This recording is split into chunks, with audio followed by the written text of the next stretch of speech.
में आपका हार्दिक स्वागत है। आज हम भारत की राजधानी दिल्ली के अंदर बात करें जंतर मंतर पर। ये बहुत अरसे से लगभग 8-9 साल हो गई है कि 2 चाइल्ड पॉलिसी बिल लाओ, सरकार के कानों पे जू नहीं रेंग रही है। आज हमारे बीच में शालिनी अग्रवाल जी हैं, जो कि आज जंतर मंतर पर 16 संगठनों ने लगातार ये मांग की है। और आइए हम जानते हैं, शालिनी अग्रवाल जी, आप लगातार मांग कर रहे हैं, सरकार के कान पे जू नहीं रेंग रही है, और 2 चाइल्ड पॉलिसी का बिल लाने से क्या फ़ायदा और क्या नुकसान है? फ़ायदा ही फ़ायदा है, नुकसान तो कुछ ही नहीं है सभी का, क्योंकि जितनी भी सारी समस्याओं की जड़ है वो केवल बढ़ती हुई जनसंख्या है। आप कहीं भी चले जाएं, हर जगह भीड़ ही भीड़ दिखाई देती है, मंदिरों में, ट्रेनों में, दवाइयों के स्थान पर। और ये जो कोरोना महामारी में सभी ने देखा कि इतनी मौतें हुई हैं, ये सब बढ़ती हुई जनसंख्या के कारण हुई हैं। कोई भी स्थिति अगर होती है, आपदा आती है, वो बढ़ती हुई जनसंख्या के कारण आउट ऑफ कंट्रोल हो जाती है। लेकिन मैडम शालिनी जी, अभी तक देखा गया है जो महापुरुष पैदा हुए उनके परिवार में 7-7, 11-11 लोग थे। अगर मैं दयानंद जी की बात करूं तो उनके यहाँ भी काफ़ी सारी जनसंख्या थी।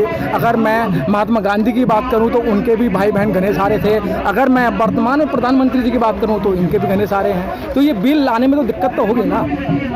नहीं, जिस समय इन लोगों के, महापुरुषों के आप जिनकी बात कर रहे हैं, जिस समय इन लोगों के गहरे गहरे बच्चे थे, उस समय जनसंख्या का आंकड़ा इतना बढ़ा हुआ नहीं था। अब धीरे धीरे क्या हो रहा है कि जनसंख्या एक विस्फोटक स्थिति तक आती जा रही है। इस कारण जनसंख्या नियंत्रण कानून बनना बहुत ही ज़्यादा जरूरी है। लेकिन शालिनी वो अग्रवाल जी, जब जनसंख्या की बात आती है तो एक ही कम्युनिटी को टारगेट किया जाता है, वो आप समझ रहे हैं? एक ही कम्युनिटी को इसलिए टारगेट किया जाता है क्योंकि वो बच्चों को अल्लाह की देन मानते हैं। ओह हाँ। और हम लोगों ने छोटा परिवार, अधिकतर आप हिंदू परिवारों में देखिएगा कि उन्होंने छोटा परिवार नीति अपनाई हुई है।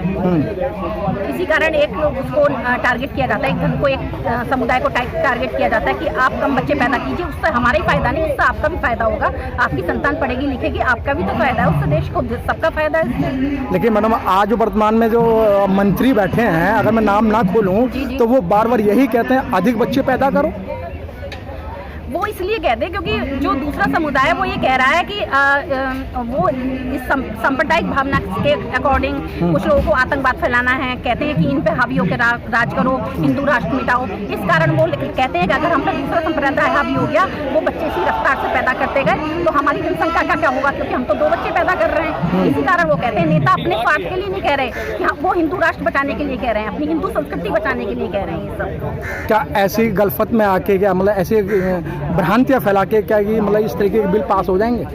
भ्रांतियाँ नहीं है, सरकार को भी पता है कि जनसंख्या नियंत्रण कानून लाना इस समय बहुत ज़्यादा जरूरी हो रहा है, पर कुछ लोगों को अपने वोट बैंक की चिंता है, इस कारण जनसंख्या नियंत्रण कानून बनने में सबसे बड़ा बाधक हो रहा है। मतलब 8 साल हो गए लगातार मैं कवरेज कर रहा हूँ 2 चाइल्ड पॉलिसी को लेकर, लेकिन सरकार, चाहे यूपी की सरकार है या केंद्र की सरकार है, वो आपकी बातों को क्यों नहीं सुन रही है? क्या कारण है?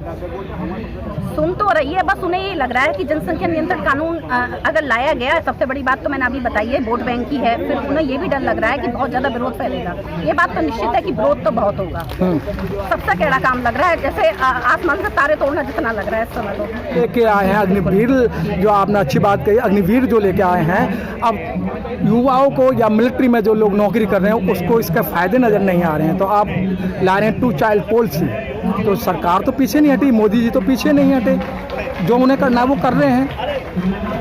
मैं बस लोगों से यही कहना चाहती हूँ, सरकार से मांग करना चाहती हूँ कि जनसंख्या तो विरोध करेगी करेगी, एक तक बढ़ का तबका तो विरोध करेगा ही करेगा, क्योंकि उन्हें अपना स्वार्थ सिद्धि दिखाई दे रहा है। वो पूर्वाग्रह से ग्रस्त हैं लोगों की। अब लोग यहाँ पे हमारे भारत में अपनी मानसिकता से नहीं चलते, दूसरों की मानसिकता से चलने में उन्हें ज़्यादा आनंद आता है। इस कारण जनसंख्या नियंत्रण कानून प्रभावी रूप से लागू नहीं हो पा रहा है। शालिनी जी, जो महिलाएं आपको सुन रही होंगी वो तो आपको बहुत ज़्यादा गरियाएंगी। नहीं, क्यों कर आएंगे, क्योंकि जनसंख्या नियंत्रण कानून की मांग में अपने स्वार्थ, अपने तो सभी के लिए है। इसमें जातिवाद धर्मवाद तो कुछ है ही नहीं है। मैडम, क्या नाम है आपका?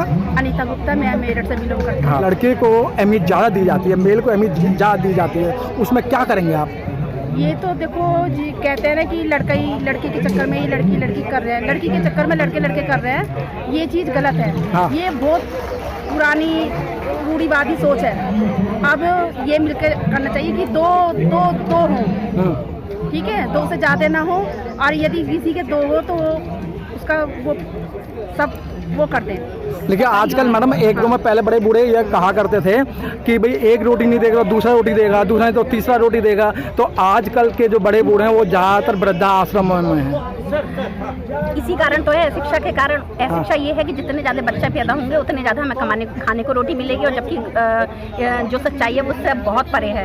अगर आप कम बच्चे पैदा करेंगे, वो शिक्षित होंगे, तो वो अपने माँ बाप का ये तो सोचेंगे कि मैं एक बच्चा हूँ, बस मेरी जिम्मेदारी है कि मैं अपने माँ बाप की देखभाल करूँ। अच्छा मैडम, चलते चलते जो आपको बहुत सारी जो लेडीज़ हैं, 1 2 लाख महिलाएं देख रही हैं, और नेशन न्यूज़ इंडिया चैनल के माध्यम से आपको 24 कंट्रियां और देखनी है, तो क्या संदेश देना चाहती हैं?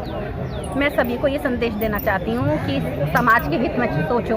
ये जनसंख्या नियंत्रण कानून जो आ रहा है वो राष्ट्र हित के लिए आ रहा है, समाज हित के लिए आ रहा है, जनहित के लिए आ रहा है। प्लीज़ इसका सब समर्थन करो और सरकार से मांग करो कि जल्दी से जल्दी जनसंख्या नियंत्रण कानून लाओ, वरना बहुत विस्फोटक स्थिति हो। अच्छा, ये सरकार आपकी बात नहीं मानती तो अगला कदम क्या होगा? बस प्रयास ही करते रहेंगे, देखते हैं कब तक नहीं मानेगी। सरकार को भी पता है माननी पड़ेगी, हमें पूरा विश्वास है कि सरकार जल्दी से जल्दी आज इतनी जनता आई है यहाँ पर, और आगे और हम ऐसी इसी प्रकार से और ज़्यादा धरना देंगे, हमारी जो मांगे पूरी कर सकें। धरने से सरकार पे कोई असर नहीं हो रहा मैडम? यहाँ आए दिन धरने प्रदर्शन होते रहते हैं। होगा, कभी ना कभी तो होगा। ऐसा तो जब जैसे श्री राम मंदिर के लिए सब सोच रहे थे, अयोध्या में मंदिर नहीं बना, नहीं बना, सबने देखा मंदिर बना, ये भी होगा। और कश्मीर का 307 सर वो बैठी, वो तो होगा हमारा पूर्ण विश्वास है। पहुंची पर लेट पहुंची, क्योंकि जनसंख्या है कि कैंसर हो गया है, इसे जड़ से हमें खत्म करना है। अच्छा, एक सर विश्वास है हमें कि इच्छा पूरी होगी। ठीक है, ठीक है। और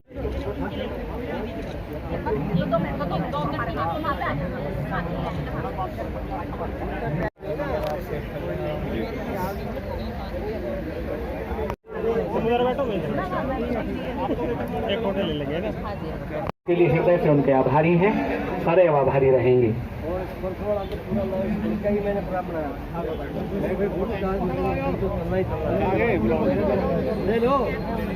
जी, मेरा नाम शालिनी अग्रवाल है। मैं जनसंख्या समाधान फाउंडेशन की प्रदेश अध्यक्षा हूँ और मेरठ से आई हूँ।